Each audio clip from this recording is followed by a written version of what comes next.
Thank you, Tamra. I'm thrilled to be here on the Fit and Faith Show. I just, it's an exciting day because it's actually my first podcast as a guest.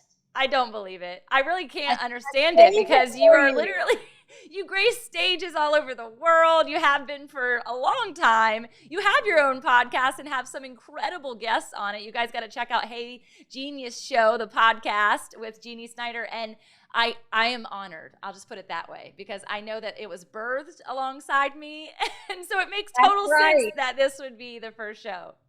You're my podcast mama. I So love I had to save the first guest seat for your show, and that means an awful lot to me. So you're the one who got me into all of this. So It's I, so in a good true. way, Wild timing, divine alignment, right? Because I think from here it's definitely. just going to be trajectory point because there are so many things that you have been working on. We worked on a lot together, but even just this year, what's been happening in the stewing and the brewing and the launch season that I feel honestly is on behalf of so many entrepreneurs right now. It just seems like there's been a lot of like pressure and tension this year, and that catapult is about to truly be launched into this fall season. Do you feel or sense that with a lot of the things you've been working on too?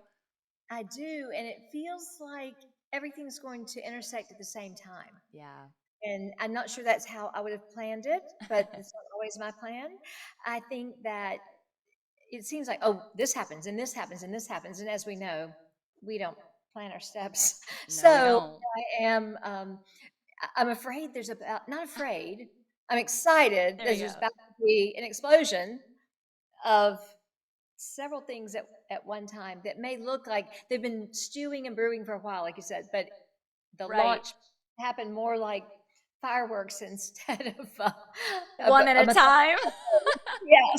It's good. Well, you're all about like connecting the dots and connecting the geniuses. And so it's really going to be amazing to see how that divine alignment happens. One of which is being able to be the MC at the FounderCon event, which I knew literally the moment last year's conference ended.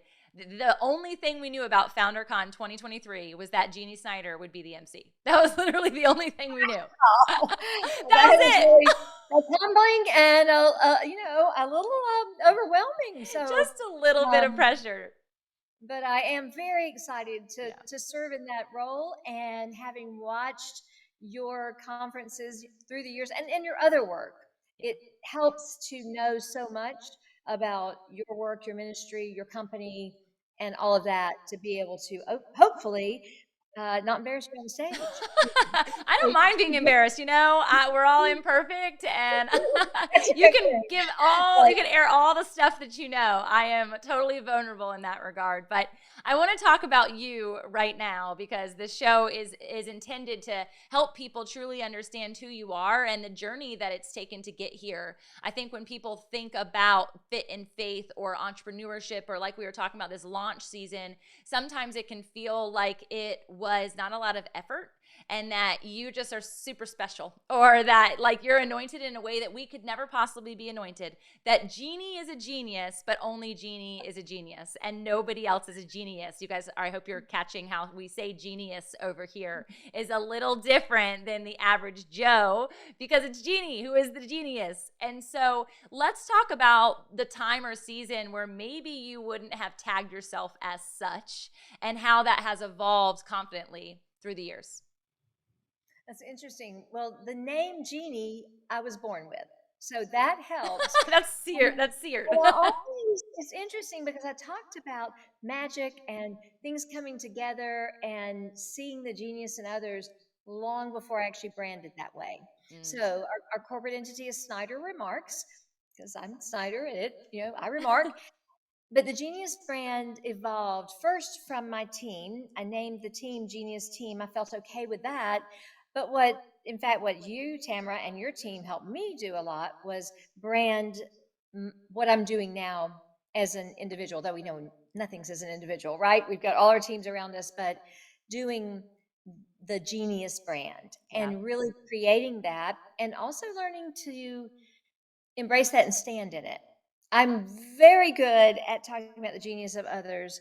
It is more difficult for me to talk about my speaking, my emceeing, that sort of thing. I tend to do that. So we have the Genius team, and then I'm the Genius Connector, and I do that through speaking, emceeing, coaching, and consulting. So there's sort of a combination of areas, and usually it's a layered approach. Right? It's Which I a think is whole necessary combination. nowadays. I don't think anybody's anticipating like one thing. They really want the one size fits all, but they want to have it done and presented because we're moving into, I like to say this, and Morgan, who you obviously know, who did a lot of her fun design work that you guys see, she always talks about, she goes, Tamara, you use this word all the time. I'm like, it's like a thing. I have to do this. And it's experiential.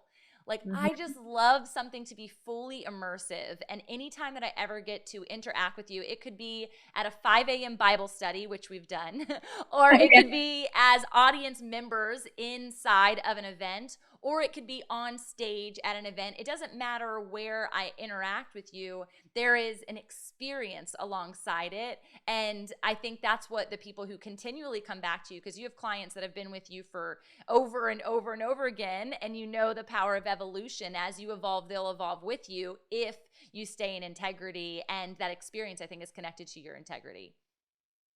Well, thank you, and I think it is. It's that connection. It's a combination of things, and it's not. When um, you said something that reminded me just now when you Yeah. just said it, it reminded me of wearing your brand. So I Yes. don't mean just caps and shirts, but when you said that, you said you said something. You didn't say wear, but you said something just a minute ago. We'll have to roll back the tape. Yeah, we And will. We will. of but I felt like there was a garment, and when you're really comfortable It's good. in that garment, so I've gotten more comfortable in my Genius cape or whatever it is. Yes. But when you also said it's not just something that you wear, it is a piece of fabric that is stretchy. Yeah. And so I think when you said that, I felt like it was something that would be able to grow It's good. not only with me, but with whoever I get to serve and work with. Yeah. So So for that those was who are listening to the podcast, you don't get to see how incredibly stylish Jeannie is, but go and look up the pictures because she literally wears her brand everywhere she goes, which I guess kind of I do too, especially with today's color blocking choices. But it's not something she adopted from me. It's just a part of who she is, and we just get to rock that together. But I think it's another part of the connection of dots that you often help people understand. And I also love your transparency and sharing that you weren't always comfortable with embracing that, because shockingly, this might appear unknowing to most.